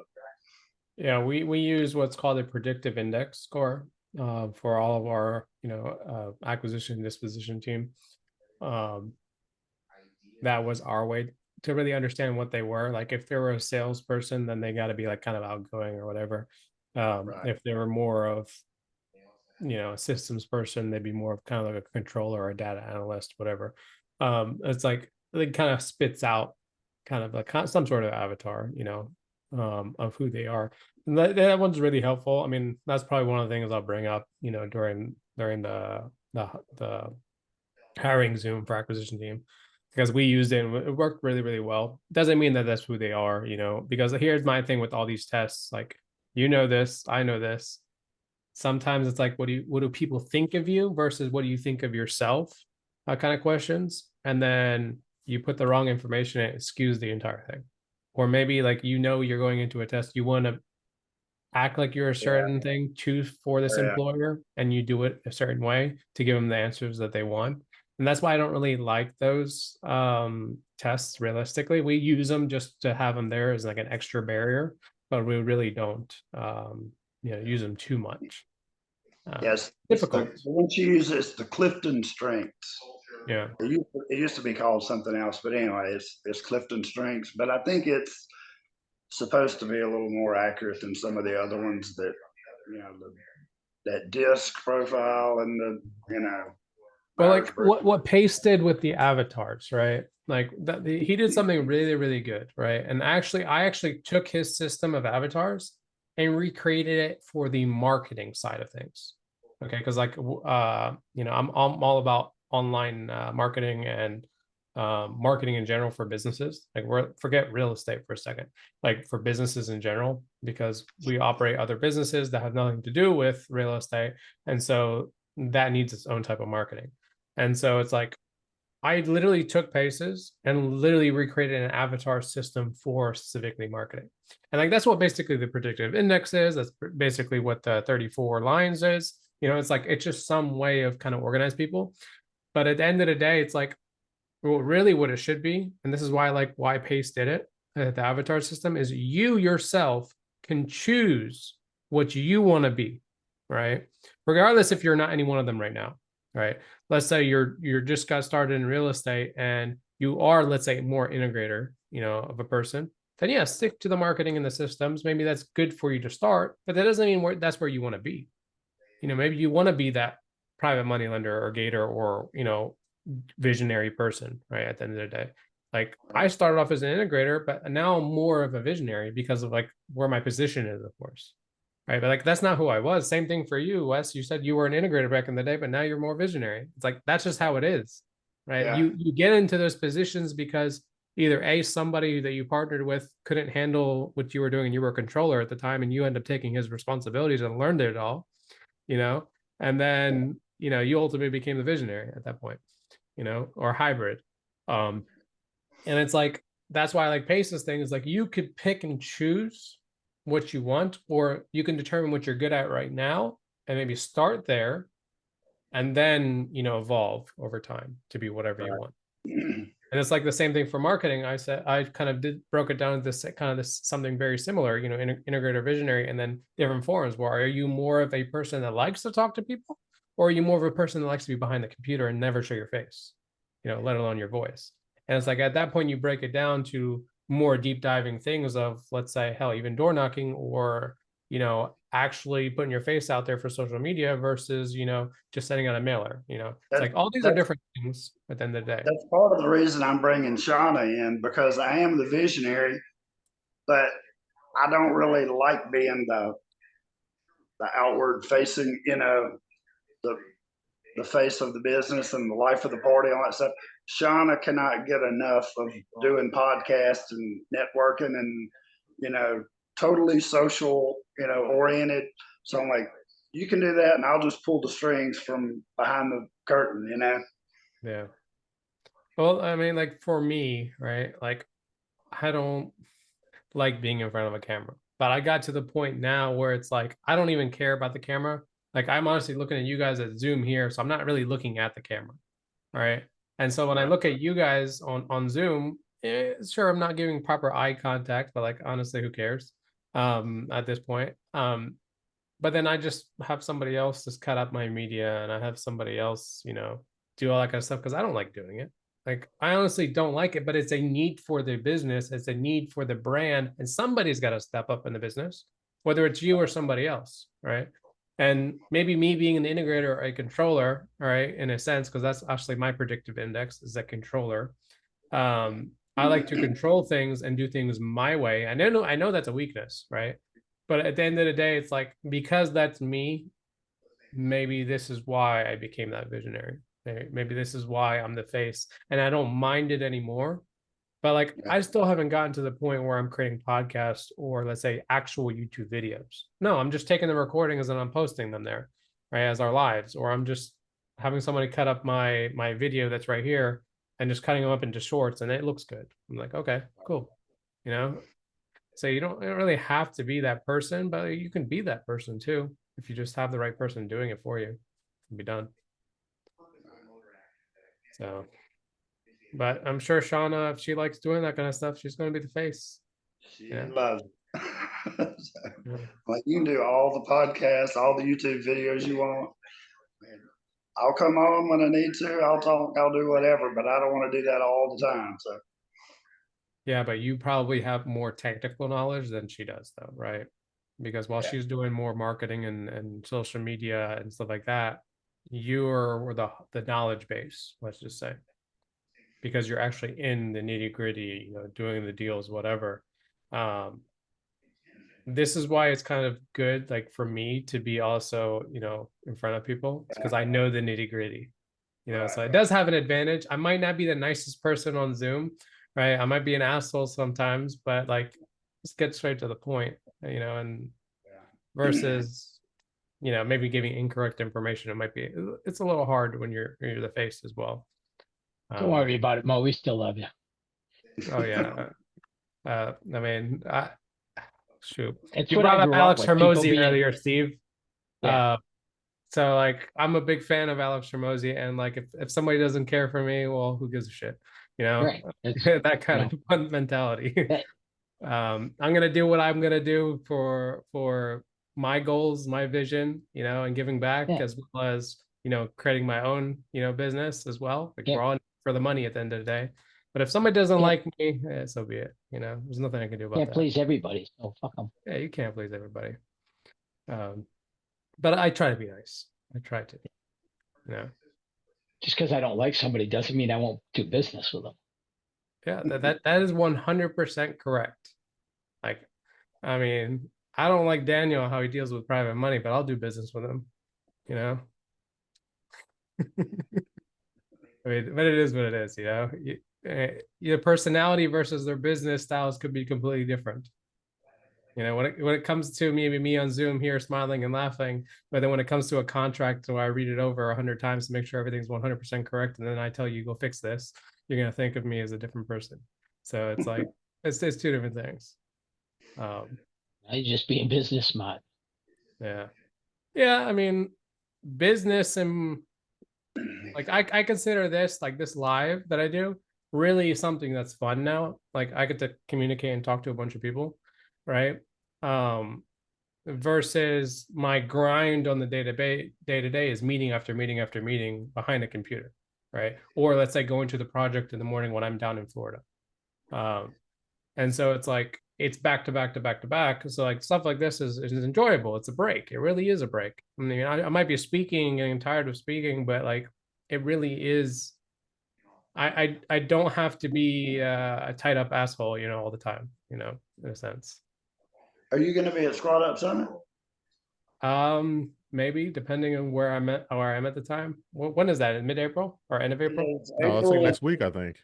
Really? No, 22nd through the 25th. 22nd. See the problem is 23rd, yeah. I go down to Florida for like 2 to 3 weeks at a time. And then I go back up to Georgia where my family's at. Sometimes 2 days, sometimes a week, just really depends on what's going on, appointments with the kids, whatever. So I'm going back to Florida on the 2nd.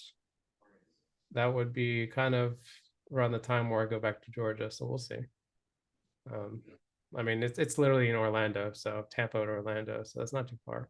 I don't know. Maybe I'll come by. I'll stop by or something to network or whatever and hang out. You We'll can go to see. night events. Oh yeah, I mean, there's that too. But you know this as well as, I mean, Daniel, like you like networking and going to events, right? As a visionary, as an integrator like me, it's like, okay, Cringe. are we actually doing a deal or are we just here to network? Right. And all the exchanging of contact information. At the end of the day, I leave with like 150 contacts every single time. It's like now I got to message every single person. It's like, no, I mean, I'd rather just throw you in my CRM and let it do it itself. But it's again personality, right? I'm still working on the visionary, networking part. Usually my other partners go to the events. I went to the last few. I met you in Jersey, right, Daniel? Yeah, Somewhere I that's where met we you? met. Yeah, that's where me and you met. It's like at one of the protege events. Yeah. I don't typically go to the events too much. It's because like, who else is going to hold the fort? Sometimes. We'll see. We'll see if I'll go. Maybe BILT will make me more open to going to events. Or you can go to like the nice stuff, right? After like they gone through the whole meats and potatoes of the whole thing during the daytime, and then after you can always go to like the after events. Well, you remember when I went to the protege one in Jersey, hell, even the Yeah. previous 3 events I went to, I never once stepped inside the auditorium unless they wanted me on stage or something. Right. Well, I think Pace said that this was going to be not a whole lot of educational content. It was just going to be more hanging Networking. out, networking and stuff. Yeah, that But might be better. Yeah. Grant Cardone speaking and Cody Sanchez, and I don't know who all else, but it'll be all right. Yeah, Cody Sanchez buying businesses, and Grant. And he has his 10X thing that is next week, Monday through Wednesday. The one where he's bringing all these actors and actresses and superstars. They haven't even announced the lineup for this year. He's not saying who's going to be there until it happens. So. Well, in one of his ads, he showed basically who was coming. No, he showed a ton of people that spoke last year and all that stuff, but I don't think he's announcing who's coming this year at all. See, like again, like that just seems like we're going there to waste time and see all these superstars that already have millions of followers. It's like seeing how they're successful. Like that doesn't really do anything for me that needs to do a deal right now. You know what I mean? It's like, well, the good thing is the virtual event for Grant's thing is free. yeah, I know. But to watch that entire thing would probably be about 6 hours or something. Might longer than Get that. no work done, right? Yeah, you get no work done. It's like telling me to go listen to Pace's sub 2 videos. It's like I stopped watching that stuff probably 2 years ago. Yeah. It's like I'll go into the vault if I need something specific, like. But I'll be dropping the blink cards in the chats though if there's live chats for sure. Well, yeah, I guess you could. Yeah, I see you doing that all the time. I do that. I do that a lot in like every kind of Zoom Not even Pace's stuff, like everybody everywhere. Yeah, whereas Yeah. I don't usually go to the Zooms, the lives, let alone, Oh no, no, you go in the beginning where when it's hot and like in the middle you drop the blink, a few times and then you just leave. glad to know you have a strategy for this, a marketing strategy. And then I'll hop in before the Zoom ends and I'll just download the chat too for all the info. There you go. Well, it's good on my side because my chat automatically saves because I'm Thanks for hosting the the Zoom. strategy. Yeah. You're So welcome. well, that's a great strategy. Yeah. Well, yeah, on my side, the chat automatically saves. So if anybody needs it, just reach out. No, but Pace's chats, like those things are like go like 1,000, like it's crazy. I think I've only attended maybe 2 of his live Zooms like ever. And I jumped in the middle of it just for 5 minutes to see what was going on.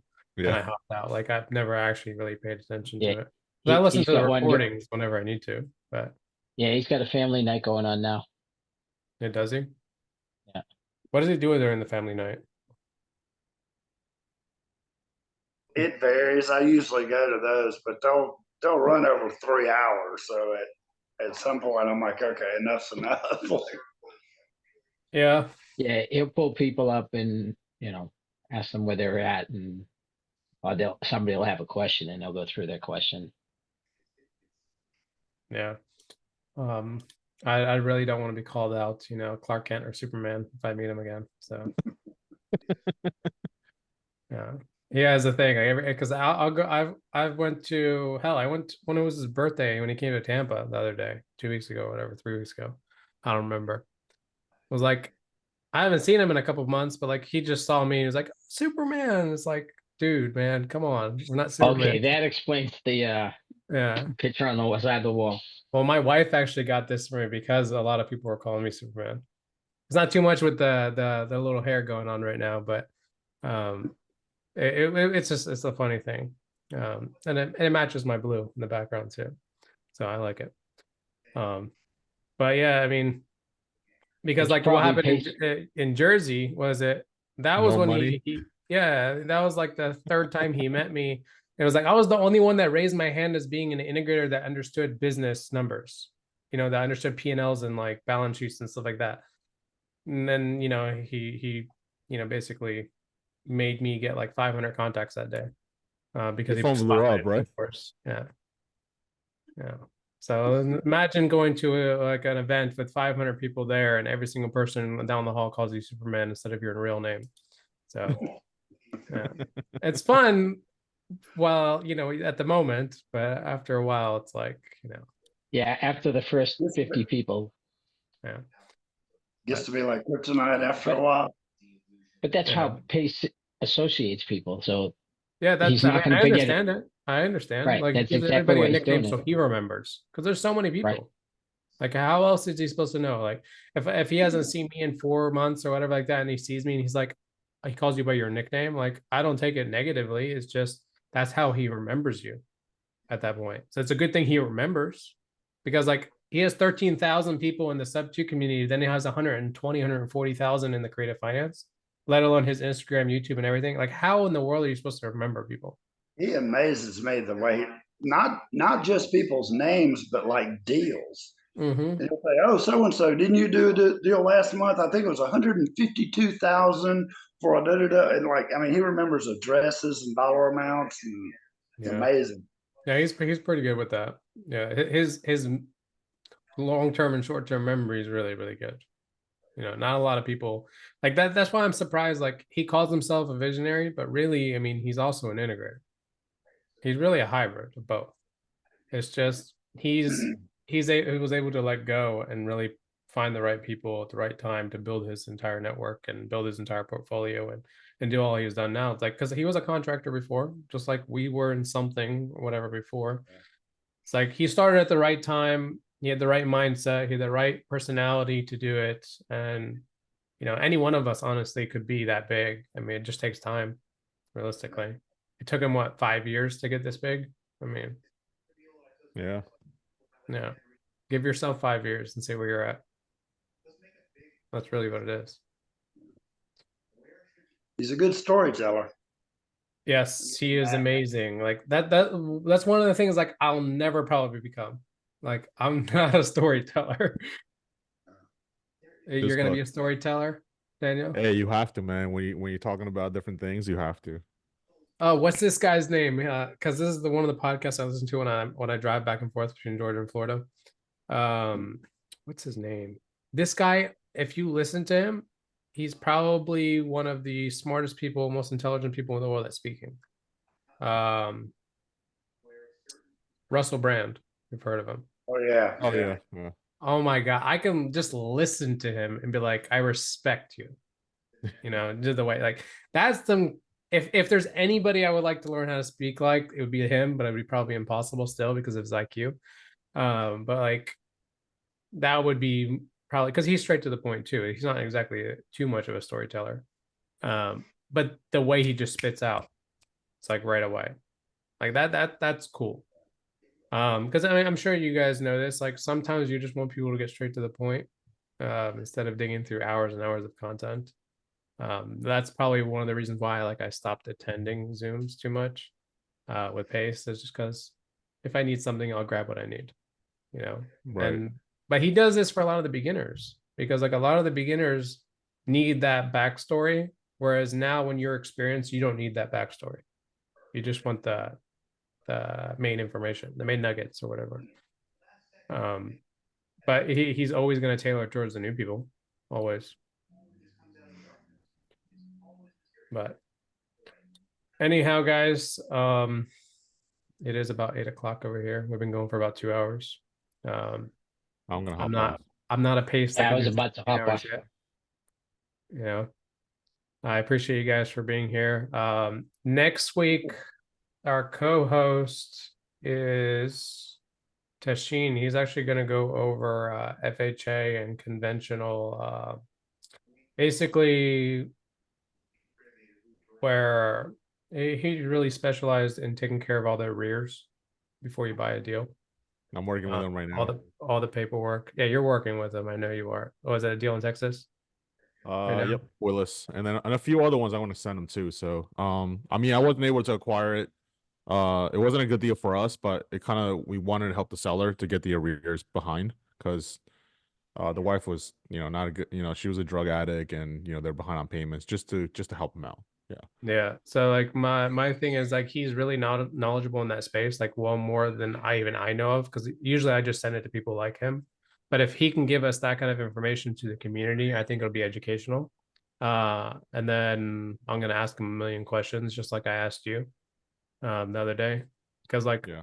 I'm really interested. I'm sure other people will be interested. Like a lot of us can find creative opportunities, but we just don't know how to structure it because of deal. We don't want to go the extra mile of contacting, the lenders and asking for, the proper paperwork and application to then get all those arrears taken care of or put on the back end or whatever, minimized completely. It's like he knows all of the nitty gritty shit. And if we can pry that out of him, that's kind of like free knowledge, free education. Why not? You know. But yeah, we're gonna do that, and we'll probably have more Zooms, not just general Q&A and like this, conversation. It'll be probably more civic stuff as well coming up in the future. The more like again, at the end of the day, there's only so much people will take from me, but if they find another credible source, they'll believe it as well. Isn't that how it works sometimes in these communities? So it's like the more specialized people are, the better it is. And like I don't even know how to do other paperwork for what Tashin does. Honestly, like I don't. I don't even You want to don't know. either, right? I was like, I Send don't it to care. him. Tashin here. You Yeah, handle it. I'm yeah, busy enough. exactly. I mean that's the point of who not how, right? At the end of the day, Exactly. like find the proper people who know how to take care of your stuff Right. and be done, right? So, but I still think it'll be educational for everybody. Sounds good. But I appreciate everybody for being here. We will probably, maybe not this next Friday, the Friday after, switch to Tuesdays because people like the Tuesdays better at 8 p.m. I made a post in the group, but that one got the majority votes. Not a lot of people are showing up on Friday nights. So, but I appreciate it, Yeah, like guys. I told you, all those young guys are out partying with their wives and stuff. So, Partying with their wife. Tuesday is usually when they have the or their family. girlfriends. Pace has the family night. Well, Pace didn't start until what, 7:30 or something, or L8? Yeah, somewhere around there. Yeah. Seven my Seven. time, 7 Central. Yeah, Oh, so which is like he's on 10 already. o'clock. Yeah, 7 Central. That's 9 p.m. Eastern, right? 8. Not eight. Hey, 7 hey. Central, 8 Yeah. Eastern, No, 5 I think he Arizona. started 9 on Tuesday. Yeah. Well, yeah. It's hard. Maybe It's hard. There's no way I'm going to be able to compete against Pace. He has Zooms every single day. Like Well, yeah. there's no way.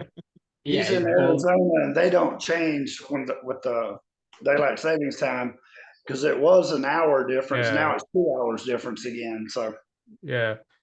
I mean, it is what it is. But the only thing I can say is because we're a smaller community, we can have more interaction than just being behind, like in Pace's Zooms, like just chat in the chat. That's the only advantage that we have right now until we get bigger. So, it is We what go it is. straight to the point. We go straight Yeah. to the point. Yeah. Oh, we can answer everybody's questions. hey But Daniel, I'll reach out to you when I get the rest of the details on that volley there. Okay, cool. Yeah, let me know for sure. I appreciate guys. it, guys. I'll Bye-bye. see you All guys right, then. everybody have a good Yeah. weekend. You as well.